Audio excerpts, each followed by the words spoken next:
Dulu, sebelum 2019, kita mengenal seorang Prabowo Subianto, penulis buku Paradoks Indonesia. Buku itu bercerita tentang sebuah kapal besar bernama Indonesia yang bocor di sana-sini karena aset sumber daya alamnya dirampas oleh asing dan dicuri oleh para oligarki lokal. Saat itu, Prabowo berjuang di luar kapal, berteriak lantang. Ia bersumpah akan melawan dan mengejar para koruptor itu, bahkan sampai ke ujung dunia, sampai ke Antartika sekalipun. Jelas sekali, Prabowo saat itu adalah antitesa dari rezim yang dianggap antek asing dan boneka oligarki. Beliau adalah sang pendekar, idola, dan dambaan rakyat Indonesia. Tahun 2019 menjadi titik balik. Sang pendekar memutuskan untuk masuk ke dalam kapal yang bocor itu dengan niat mulia menambalnya dari dalam. Tapi siapa sangka, perlahan ia justru melebur. Sang pendekar menjadi bagian dari tim kapal yang bocor itu.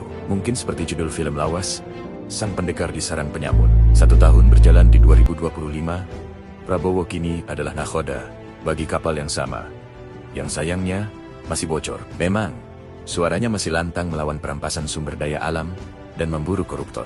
Beliau bahkan meyakini bahwa mati membela rakyat adalah suatu kehormatan. Sungguh, seorang patriot sejati. Tapi, mari kita bertanya pada diri sendiri. Apakah kebocoran itu sudah berhasil ditambal? Apakah koruptor benar-benar dikejar sampai ke Antartika?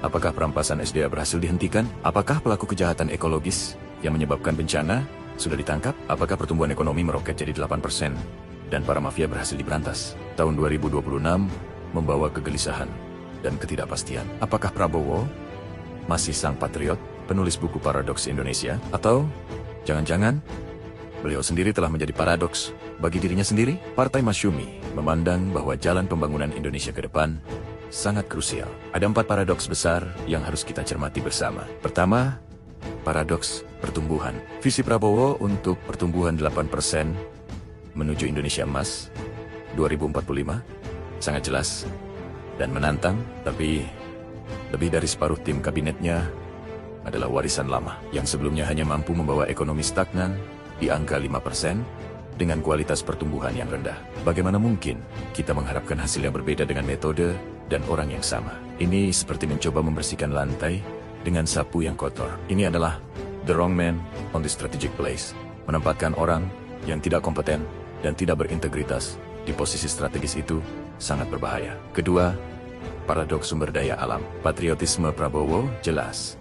SDA untuk kesejahteraan rakyat, pencuri harus dihukum berat. Tapi faktanya, pelaku kejahatan ekologis yang menyebabkan bencana di Sumatera tidak segera diusut. Insentif pajak besar-besaran untuk investasi asing tidak dievaluasi dengan tajam. Tata ruang tanah tidak adil, dan pajak rakyat dipaksa tidak berkeadilan. Buktinya, penerimaan negara dari SDA malah semakin menurun. SDA yang seharusnya menjadi berkah malah menjadi kutukan. Ketiga, paradoks pemberantasan korupsi. Kita ingat garangnya Prabowo, saya akan kejar koruptor sampai ke Antartika. Tapi realitanya, inefisiensi proyek IKN dan kerugian kereta cepat Wush malah ditanggung negara. Isu ijazah palsu didiamkan. Indikasi korupsi di rezim sebelumnya dibiarkan. Penyerobotan tanah rakyat oleh oligarki terus berjalan. Seolah-olah sang macan kini sudah ompong. Alih-alih mengusut dugaan korupsi, negara justru menanggung beban kerugiannya. Dan yang terakhir, yang paling melukai rasa keadilan kita, paradoks kenegarawanan. Teriakan Prabowo hidup Jokowi setelah menjadi presiden, ini adalah paradoks nyata. Apakah beliau Presiden Republik Indonesia untuk seluruh rakyat? Atau presiden untuk pendukung pilpres? Bagaimana bisa beliau memburu koruptor jika pada saat yang sama memegang teguh prinsip 1000 kawan kurang? Satu musuh terlalu banyak. Bagaimana jika musuh itu, seperti kata Menhannya sendiri, adalah musuh dalam selimut, negara di dalam negara? Seorang negarawan tidak berpihak pada pendukung, tapi pada kebenaran dan keadilan untuk publik. Berdasarkan semua ini, Partai Masyumi dengan tegas mendesak Presiden Prabowo Subianto untuk mengambil 4 langkah penyelamatan bangsa. 1.